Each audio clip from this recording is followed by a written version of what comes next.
Olá, crianças! Tudo bem com vocês? Na nossa aula de hoje, iremos conhecer a família silábica da letra X e algumas palavrinhas com esta família silábica. Mas antes, vocês precisam conhecer o som da letra X. O som da letra X é aquele que a mamãe faz quando o irmãozinho está dormindo e ela não quer que façamos barulho. Isso mesmo! O som da letra X é o som que fazemos quando precisamos de silêncio. Vamos fazer o som da letra X? S. Agora com as vogais. S, a, xa. S, é, xé. S, i, xi. S, o, xó. S, u, xu. S, ão, chão. Ou a gente também pode ler assim: X-A, chá.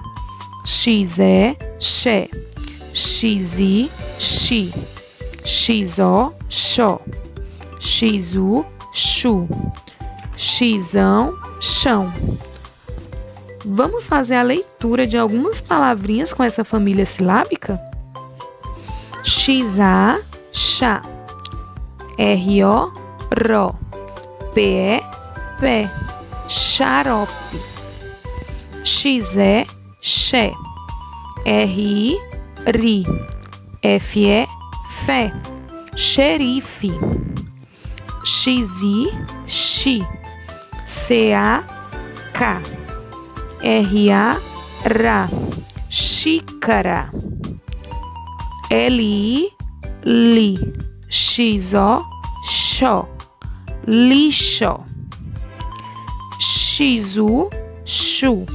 X-A, chá. Xuxa. C-ai, cai. X-ão, chão. Caixão. Se você gostou desse vídeo, já vai deixando o like. Se esse vídeo lhe ajudou, se inscreve no canal e ativa todas as notificações, que é para quando eu gravar vídeos novos, o YouTube te avisar. Até a próxima aula. Tchau!